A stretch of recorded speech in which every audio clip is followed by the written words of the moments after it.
बिस्मिल्लाहिर्रहमानिर्रहीम। आज chapter 2 9th class के लेक्चर नंबर 11 को डिस्कस करना चाहते हैं। लेक्चर नंबर 11 में क्या डिस्कस करेंगे? एक्सरसाइज को। एक्सरसाइज के एमसीक्यूज, एक्सरसाइज के एमसीक्यूज को हम डिस्कस करेंगे। तो हमारे पहला जो हमारे पास है एमसीक्यूज है, उसका मतलब क्या है? A body has translative motion if it moves along। अब आगे ऑप्शन है, बॉडी ट्रांसलेटिव मोशन में होगा कब? अगर तो ये स्ट्रेट में हो, स्ट्रेट लाइन, ठीक है। बी ऑप्शन जो है हमारे पास, उसका मतलब क्या आ रहा है? Circle, circle. C without line, without rotation, line without rotation। और जो डी ऑप्शन आ रही है हमारे पास, वो आ रही है कर्व पाथ। अच्छा, क्वेश्चन ये है कि बॉडी ट्रांसलेटिव मोशन में कब हो? तो हमारे पास स्ट्रेट लाइन में हो तब भी ट्रांसलेटिव मोशन है, सर्कल में हो तब भी ट्रांसलेटिव मोशन है, अगर तो लाइन विदाउट रोटेशन हो तब भी ट्रांसलेटिव मोशन है, कर्व पाथ हो तब भी ट्रांसलेटिव मोशन है। तो अब जो एमसीक्यू क्वेश्चन है उनमें से हमें जो बेहतरीन आंसर होगा उसको सिलेक्ट करना होगा। तो जो बाकी सारी उस चीज को बिल्कुल इफेक्ट है वो शूट कर रहा हो। तो line without rotation, line without rotation में ये तीनों पॉइंट्स क्लियर हो जाते हैं। स्ट्रेट लाइन भी हो सकती है, सर्कल भी हो सकता है और कर्व पाथ भी हो सकता है। तो इसके लिए जो बेस्ट ऑप्शन भी आएगी, आंसर क्या आ जाएगा हमारे पास? सी, लाइन विदाउट रोटेशन। ये इसका हमारे पास क्या आ जाएगा? इसका आंसर आ जाएगा। समझ आई? रिपीट कर रहा हूं क्योंकि ए बी डी ये भी इसको फॉलो कर रहे हैं, लेकिन लाइन विदाउट रोटेशन कहने से जो है हमारा बाकी तीनों भी उस पॉइंट में आते हैं कि लाइन जो रोटेट नहीं कर रही। मतलब ये है, ये इस पॉइंट का मैं जेब में रखना, इसी पॉइंट पे ये ऐसे मूव कर रहा है, ठीक है। तो बस ये ना हो रहा हो बाकी वो ऐसे मूव कर रहा है, ऐसे मूव कर रहा है या फिर वो तरह से मूव कर रहा है, तो वो सारे किसमें होंगे? ट्रांसलेटिव मोशन में होंगे। तो इसके मुताबिक पहला पॉइंट हमारे पास क्लियर हो जाएगा, ये पहला एमसीक्यू। फिर इसके बाद हमारा दूसरा, motion of a body about an axis. एक एक्सिस पे है उसकी motion, circular motion, circular motion हो सकती है। बी, रोटेटिंग मोशन,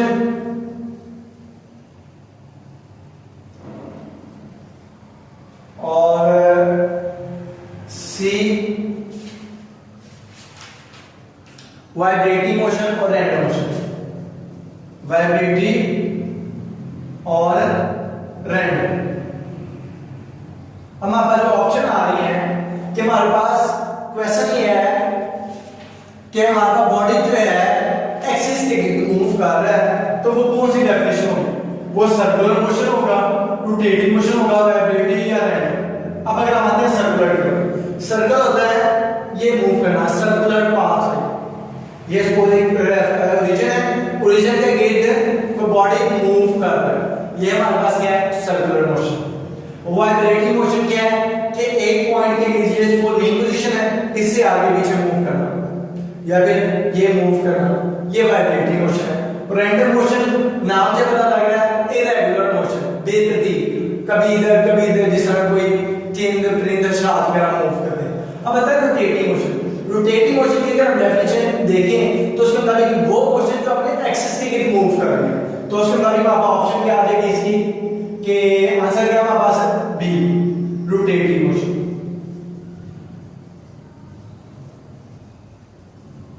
आंसर आ जाएगा हमारे पास रोटेटिंग मोशन।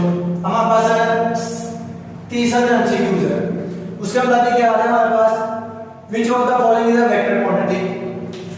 कौन कौन सा जी हमारे पास? स्पीड, डिस्टेंस, स्पीड और डिस्टेंस, डिस्प्लेसमेंट और पावर।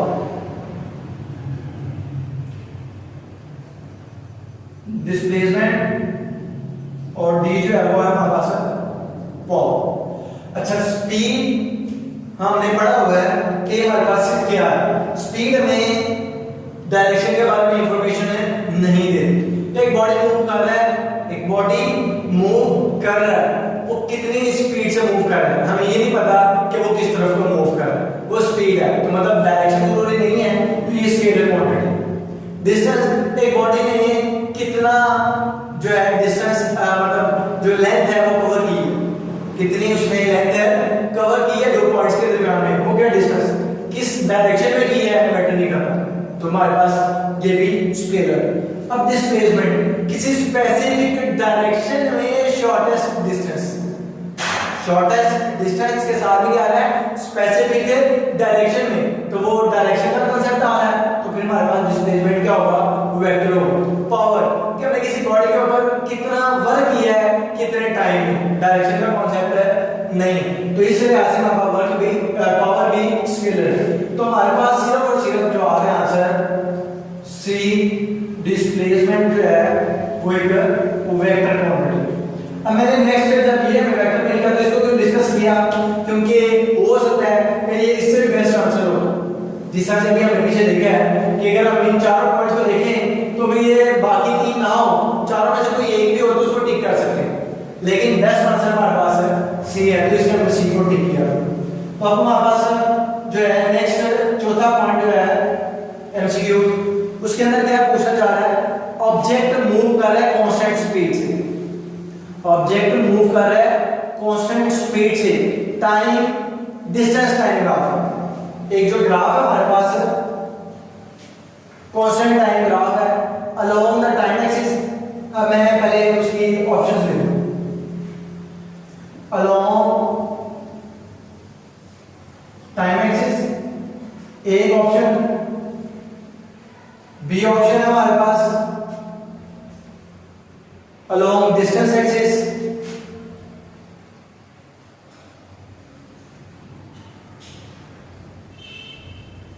सी जो है हमारे पास ऑप्शन उसके मुताबिक हमारे पास parallel to time axis, parallel to time axis, और जो डी है हमारे पास फाइनली उसके मुताबिक है इंक्लाइन टू टाइम एक्सिस।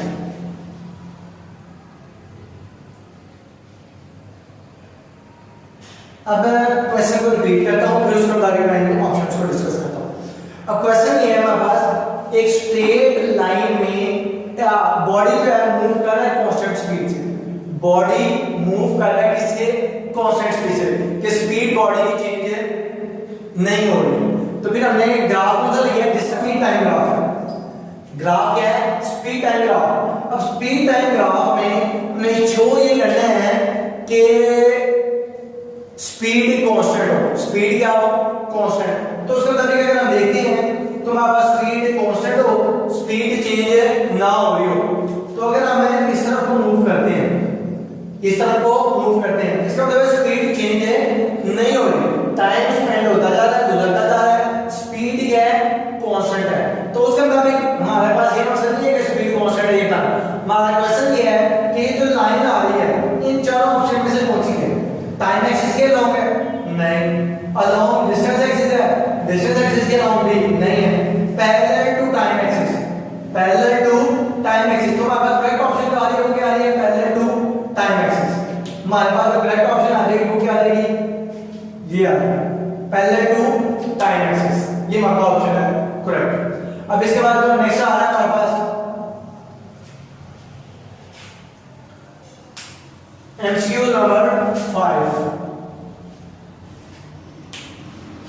अब MCQ 5 में कर लें straight line parallel to time axis, distance time graph tells that the object is, पहली बात क्या है हमारे पास टाइम एक्सिस पे डिस्टेंस टाइम ग्राफ, हमारे पास जो ग्राफ है वो क्या है डिस्टेंस टाइम ग्राफ।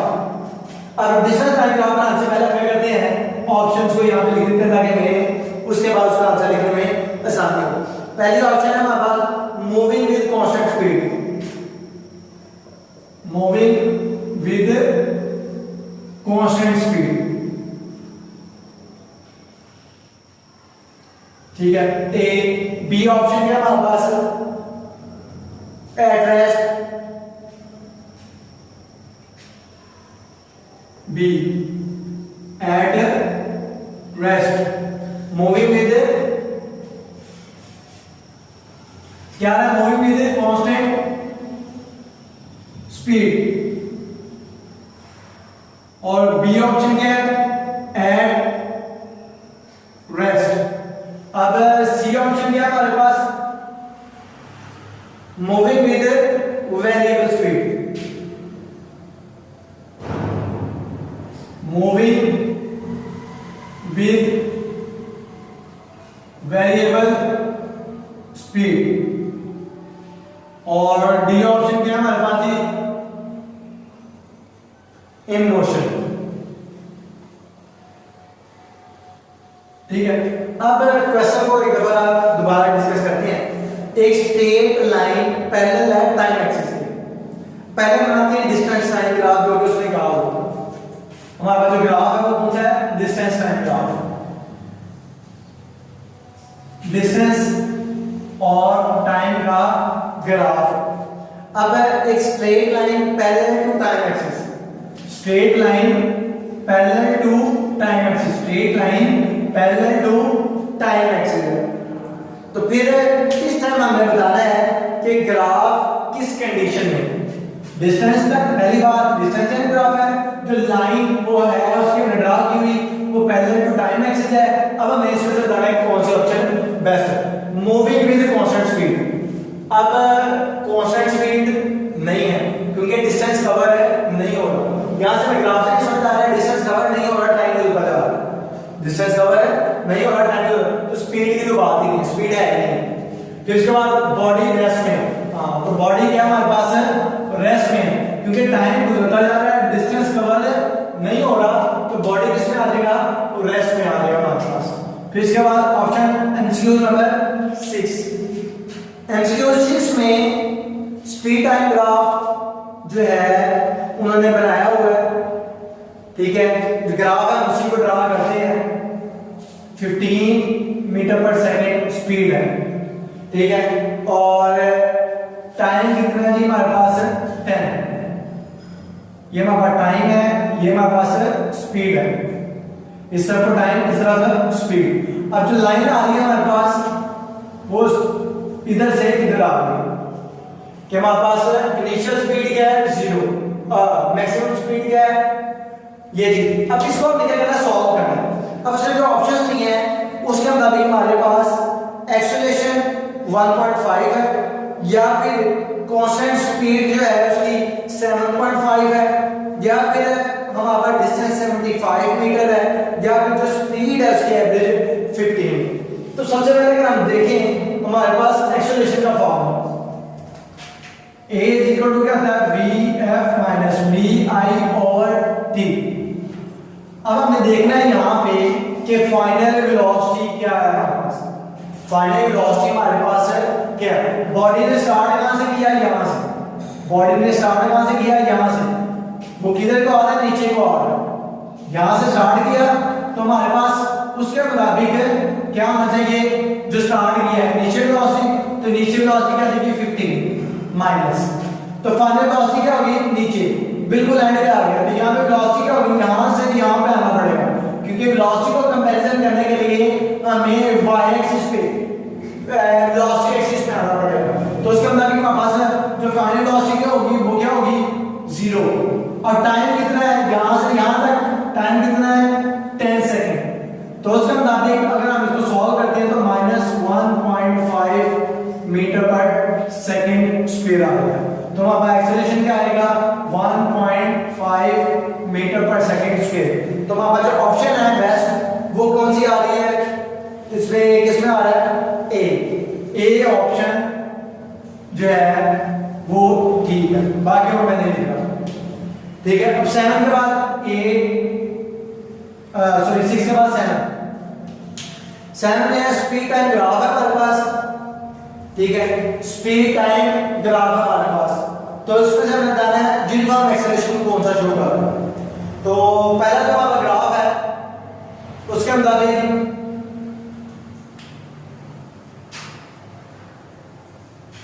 ये डिस्टेंस और ये टाइम, और ये हमारा पहला ग्राफ। फिर इसके बाद बी में हमारे पास कौन सा ग्राफ है,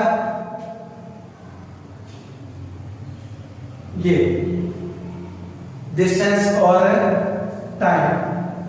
अब सी जो हमारा ग्राफ है उसका मुताबिक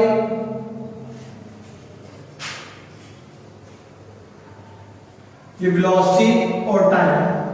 अब डी जो ग्राफ है हमारे पास ये। अब क्वेश्चन दोबारा रिपीट कर रहा हूं कि कौन सा ग्राफ यूनिफॉर्म एक्सेलरेशन को रिप्रेजेंट कर रहा है।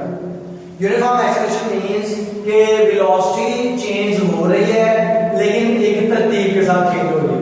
1 सेकंड में अगर 1 मीटर चेंज हुई है, 1 मीटर पर सेकंड स्पीड चेंज हुई है, तो अगले 1 सेकंड में भी 1 मीटर पर सेकंड स्पीड चेंज होगी।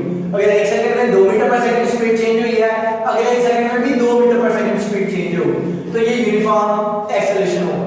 तो अगर हम यहाँ पे देखें, सबसे पहले ये तो यहाँ पे अगर हम देखें तो हमारे पास जितना टाइम चेंज हो रहा है उतना डिस्टेंस हो रहा है, जितना टाइम चेंज हो रहा है उतना ही डिस्टेंस कवर हो रहा है। तो इस टाइम यूनिफॉर्म स्पीड क्या होगी, यूनिफॉर्म होगी। इस टाइम स्पीड क्या होगी, यूनिफॉर्म। तो एक्सेलरेशन क्या होगा, 0। इस टाइम एक्सेलरेशन क्या होगा, 0, क्योंकि स्पीड यूनिफॉर्मली चेंज हो रही है। फाइनल और इनिशियल स्पीड क्या होगी, सेम होगी। तो एक्सेलरेशन क्या आ जाएगा हमारे पास है, 0। फिर हमारा डी, यहाँ पे डिस्टेंस जो है वो चेंज नहीं हो रहा, टाइम गुजरता जा रहा है, डिस्टेंस चेंज नहीं हो रहा। तो इसके कारण हमारे पास स्पीड वैसे ही 0 आएगी, तो एक्सेलरेशन भी 0 होगी। इसके अंदर अगर देखें तो हमारे पास स्पीड टाइम ग्राफ है, स्पीड टाइम ग्राफ है। तो अगर हम यहाँ पे देखें तो वेलोसिटी क्या हो रही है, डिक्रीज हो रही है। वेलोसिटी क्या हो रही है, डिक्रीज हो रही है। तो अगर लाइन देखें यूनिफॉर्मली आ रही है, एक स्ट्रेट लाइन आ रही है, लाइन क्या आ रही है, स्ट्रेट आ रही है। इसका मतलब ये है कि हमारे पास यहाँ पे एक्सेलरेशन क्या होगा, 0। अगर हमने पीछे जो चैप्टर पढ़ा था उसके अंदर ये था हमारे पास, ये ब्लैक लाइन कि हमारे पास जितनी वेलोसिटी चेंज हुई उतना टाइम, जितनी वेलोसिटी उतना टाइम। अगर यहाँ पे भी हम देखें तो जितनी वेलोसिटी क्या होगी, डिक्रीज होगी, उतना टाइम इंक्रीज होता जाएगा। वो यहाँ पे ब्लैक लाइन क्या है, वेलोसिटी इंक्रीज हो रही है, टाइम भी इंक्रीज हो रहा है। लेकिन जो रेड लाइन का हमारा ग्राफ सी है कि जितनी वेलोसिटी हमारे पास डिक्रीज हो रही है, अगले टाइम में भी उतनी ही डिक्रीज हो रही है। चेंज ऑफ वेलोसिटी है ना, कि change of velocity equal interval में इक्वल होना चाहिए। तो यहाँ पे इक्वल इंटरवल में इक्वल चेंज होगा। तो डी वैसे वेरिएबल है, तो उसके बाद हमारा जो बेस्ट ऑप्शन आएगा वो क्या आएगा, ऑप्शन सी आएगा। हमारे पास 8 एमसीक्यू जो है, एमसीक्यू नंबर 8 में हमारे पास आ रहा है by dividing displacement of a moving body. हमारे पास 8 के बॉडी के डिस्प्लेसमेंट है, बॉडी का डिस्प्लेसमेंट उसको हमने टाइम से डिवाइड कर दिया, डिस्प्लेसमेंट डिवाइडेड बाय टाइम। तो वो हमारे पास क्या आंसर आएगा, तो हमें ये पता है कि डिस्प्लेसमेंट को जब हम डिवाइड करते हैं टाइम के साथ तो हमारा पास जो आंसर आता है वो क्या आता है, वेलोसिटी आता है। आंसर क्या आएगा, वेलोसिटी। तो उसके मुताबिक हमारा जो वेलोसिटी जो कि ऑप्शन नंबर है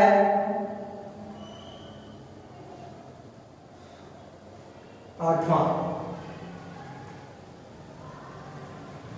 वेलोसिटी ऑप्शन सी वेलोसिटी, ये ऑप्शन क्या होगी हमारे पास है, ठीक हो। ठीक है, इसके बाद हमारे पास जो नेक्स्ट आ रहा है उसके बाद हमारे पास है 9।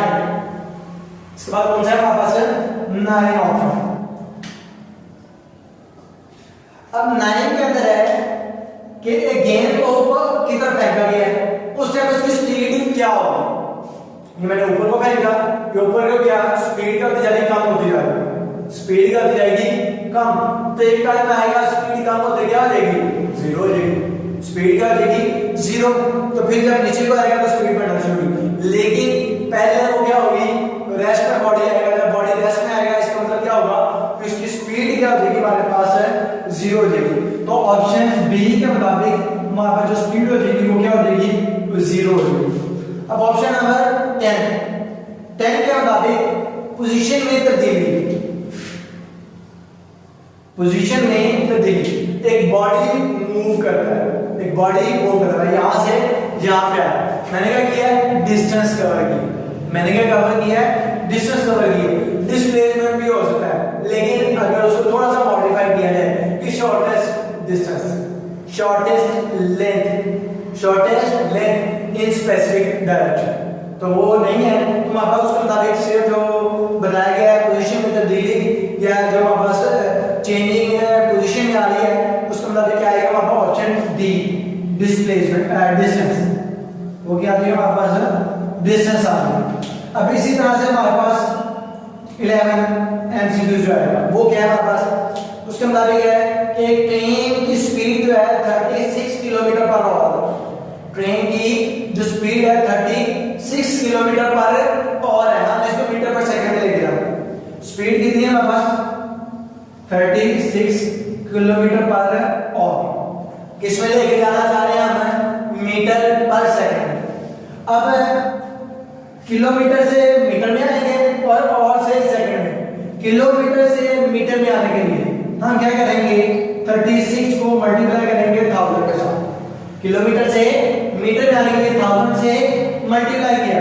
और दूसरी बात ये किलोमीटर से किस में आ गया मीटर में, और से किस में आना है सेकंड में, और से किस में आना है सेकंड में, और से पहले आएंगे मिनट में, मिनट में आने के लिए 60 से डिवाइड करेंगे, फिर मिनट से सेकंड में आने के लिए 60 से डिवाइड करेंगे, तो और से सेकंड में आने के लिए ओवरऑल हम 3600 से डिवाइड करेंगे। जब हमने 3600 से डिवाइड कर दिया तो किलोमीटर में किसमें और से किसमें आ गया सेकंड में, ये 2 0 से कट गए, ये 36 से कट गया, तो हमारा आंसर क्या आ जाएगा 10, क्योंकि स्पीड थी तो 10 मीटर पर सेकंड आ गया। तो हमारे पास जो ऑप्शन है ए, ऑप्शन ए 10 मीटर पर सेकंड है वो ठीक है, ऑप्शन ए 10 मीटर पर सेकंड ठीक है। ये न्यूमेरिकल की तरह है, और न्यूमेरिकल की तरह सॉल्व कीजिए क्योंकि एमसीक्यूज है तो शॉर्ट आपको सिर्फ आंसर समझाना चाह रहा कि वो कैसे आता। अब 12 ये है कि कार रेस्ट की हालत से स्टार्ट करती है, एक बॉडी रेस्ट स्टार्ट करती है 20 सेकंड के बाद उसका जो स्पीड है वो 25 मीटर पर सेकंड हो जाती है, तो हमने डिस्टेंस कैलकुलेट करना है। अब ये टोटली न्यूमेरिकल है तो हम इसको न्यूमेरिकल की तरह ही सॉल्व करते हैं ताकि हमें समझ। अब एक कार रेस्ट से स्टार्ट करता है और इसकी स्पीड कितनी होती है, हमारे पास है स्पीड कितनी है 25 मीटर पर सेकंड, स्पीड कितनी है 25 मीटर पर सेकंड। अब इसके बाद हमारे पास जो टाइम है वो कितना है 20 सेकंड, टाइम जो है वो हमारे पास कितना है 20 सेकंड। अब कैलकुलेट क्या करना है हमने डिस्टेंस कैलकुलेट करना, वेलोसिटी 25 मीटर पर सेकंड, टाइम 20 सेकंड, डिस्टेंस हमें कैलकुलेट करना है। अगर हम फार्मूला देखें स्पीड वाला v d/t, distance over time, अगर इस फार्मूले को रीअरेंज करें किसके लिए डिस्टेंस के लिए, तो उसके मुताबिक हमारे पास टाइम में डिवाइड हो जाएगा आगे क्या आएगा मल्टीप्लाई, तो v × t डिस्टेंस क्या आएगा, तो डिस्टेंस v/t, v की वैल्यू क्या है हमारे पास 25 और t की वैल्यू क्या है हमारे पास 20, तो 25 × 20 क्या आ जाएगा हमारे पास 500, क्योंकि डिस्टेंस का यूनिट मीटर होता है तो हमारे पास आंसर क्या आ जाएगा 500 मीटर, जो कि हमारे पास ऑप्शन सी है। तो इस तरीके से ये एमसीक्यूज को ठीक किया है। अब पहले मैंने आपको 4 ऑप्शन की क्यों कैसे समझाना, ये मकसद था कि एक के अलावा दूसरी भी ठीक हो सकती है, यदि एक बार हमारे यहाँ किसी नजर पड़ी तो हम उसे ठीक कर दें कि ये ऑप्शन हो सकता है कि बाकी कोई उससे भी अच्छी, या आपने कोई बेटर ढूंढी है, कोई बेस्टेस्ट मिल जाए, कोई बेस्ट मिली है तो बेस्टेस्ट मिल जाए, ऐसे कोई बेटर मिल जाए, तो इसलिए मैं चारों पॉइंट्स को बेहतरीन अंदाज में ऑब्जर्व करना चाहिए। तो बाद में मैंने किया क्योंकि मुझे पता है कि इनके आंसर यही है, तो इसलिए मैंने उन्हीं को ठीक किया हुआ और उन्हीं को एक्सप्लेन किया कि कैसे करेक्ट है। तो अब तक इतने काफी, बाकी इंशाल्लाह एक्सरसाइज शॉर्ट